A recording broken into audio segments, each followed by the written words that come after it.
이전의 영상에서 가나안인의 진멸을 다루면서 대다수의 현대 역사학자들과 신학자들은 가나안 땅에서 대대적인 정복 전쟁은 없었다라고 주장을 한다고 말씀을 드렸습니다. 고고학적인 발굴 결과에서 대대적인 그런 전쟁에 대한 증거를 찾을 수가 없었고, 그리고 이집트에서 수많은 사람들이 이 가나안 땅으로, 이스라엘 지역으로 이주를 했다면 가나안 땅에서 보여야 하는 문화적인 변혁, 어떤 이집트의 어떤 독이라든지 또는 이집트의 집구조나 거지 양식 등을 관찰할 수 없었기 때문입니다. 이집트를 탈출한 노예들이 가나안에서 대대적인 정복 전쟁을 벌여서 승리하고 또 이들이 이스라엘 민족을 형성했다고 하는 것이 정복 이론이라는 것인데요. 현재는 아주 극소수의 보수적인 신학자들을 제외하고 이 이론을 받아들이는 학자는 없습니다. 그럼 이스라엘 민족은 어디에서 왔는지 또 어떻게 형성이 된 것인지에 대해서 한번 오늘 이야기를 나눠보려고 합니다.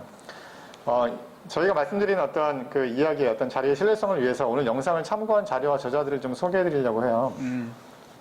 첫 번째는 The Old Testament, 구약이죠. 구약인데, 이 책이 저자는 마이클 쿠간입니다. 마이클 쿠간은 아주 저명한 이제 구약학자고요.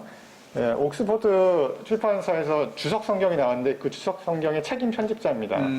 하버드 대학에서 강의도 하는 세계적인 구약학자고, 또 다른 세계적인 학자들이 구약을 언급할 때 자주 인용하는 학자입니다. 제가 또 이후에 참고할 두 개의 자료를 말씀드릴 텐데 거기에도 이제 이 마이클 쿠간을 인용을 했는데, 두 번째는 예일대학교에서 학교 강의 일부를 강의원과 함께 무료로 제공하는 오픈 예일 코스라는 온라인 강의가 있어요. 네. 이 강의 중에 구약개론 강의를 또 참고를 했습니다.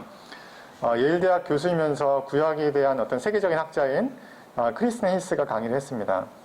그리고 바트 어만의 블로그를 참고를 했는데, 바트 어만의 블로그 중에서 이스라엘은 어디에서 왔을까라는 그런 그 기사가 있어요. 바트 어만은 노스캐롤라이나 대학 교수고 세계적인 신학학자입니다. 미국에서는 학계에서도 그렇고 또 대중적으로도 아주 유명한 신학자예요. 수많은 어떤 그 베스트셀러를 냈어요. 네. 이분이. 네. 이분이 유료회원제로 신학에 대한 블로그를 운영을 하고 있어요. 이 블로그에 다양한 흥미로운 주제들이 올라와 있는데 여기에서도 오늘 참고를 했습니다. 네. 그러면 이제 그 앞에서 얘기했던 네 가지 이론을 통해서 우리가 어떻게 가나안 땅에 이스라엘 백성들이 정착했는지를 한번 자세히 살펴보겠습니다. 첫 번째 정복 이론은 이제 대다수 학자들에 의해서 인정되지 않았다고 저희가 이미 말씀을 드렸습니다. 두 번째 이론은 평화적 이주 이론입니다. 그러니까 여호수아서 시기를 대략 주전 13세기로 보는데요. 이 시기인 1200년대 전후로 해서 이 지중해 전반에 걸쳐서 아주 격변이 있던 일이 있었습니다. 고대의 그리스인 미케네 문명이 몰락했고, 또 트로이 전쟁이 있었고, 또 소아시아에서는 히타이트 제국이 멸망한 시기였습니다. 이러한 혼란의 원인으로 고대 이집트 문서는 바다 민족들로 알려진 침략자를 언급합니다. 이들은 다양한 집단으로 구성되어 있는데 이들 중에 하나의 이름이 페리스타 또는 펠리스타라고 부르고 있으며 이 명칭이 이제 성경의 블레셋과 연관이 있습니다. 그래서 바다의 민족이 불리는 블레셋이 아마 이 시기에 도시를 건설했을 것이라고 생각됩니다.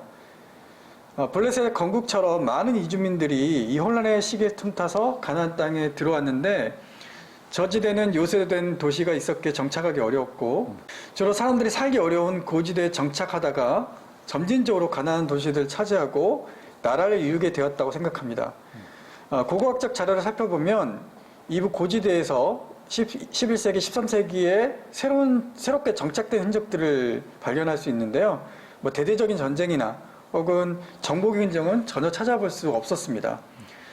한 가지 문제로 새로 정착한 집단의 문화, 도기, 집 구조 등이 그걸 보면 완전히 가나안의 문화였다는 것을 우리가 이제 확인할 수가 있는데요. 그래서 외부로부터 대규모의 어떤 집단이 정착했다기보다는 가나안 민족이 정착한 것으로 봐야 한다는 주장이 더 설득력이 있어 보입니다.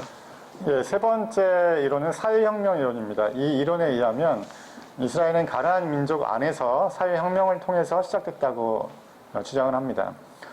14세기 전후에, 기원전 14세기 전후에 이집트가 가나안 땅을 통치했는데 가나안의 그 민족이 바로에게 보낸 편지가 그 이집트에서 발견됐습니다. 이 편지에는 가나안에서 소요를 일으키는 무리들에 대해서 불평하는 기록이 있었어요. 이들은 이집트의 통치에 도전을 하는데 이 그룹을 하비루 또는 아비루라고 이제 언급을 하고 있어요. 이 편지에서.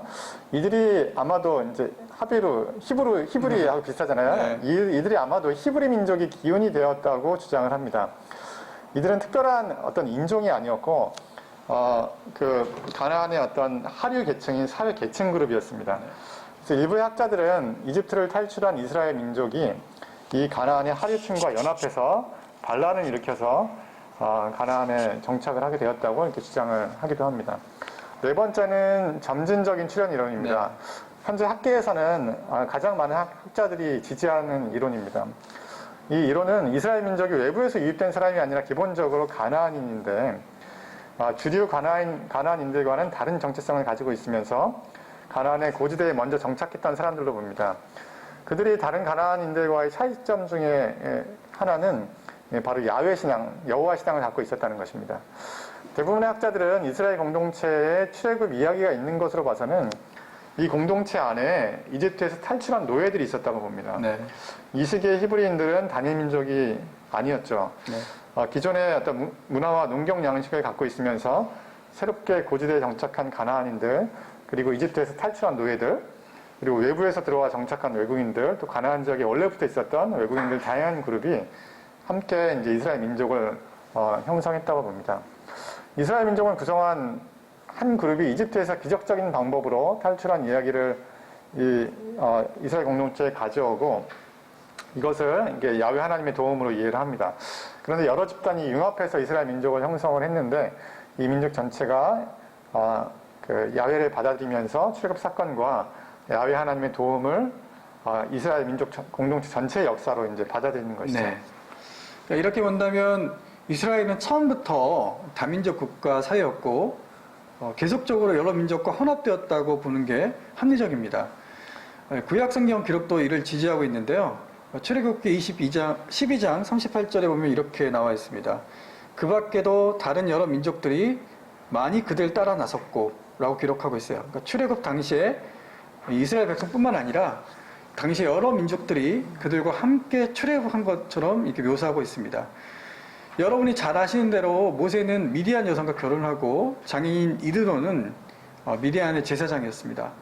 그리고 라합은 여리고의 창녀였고요. 또 가나안인이었습니다.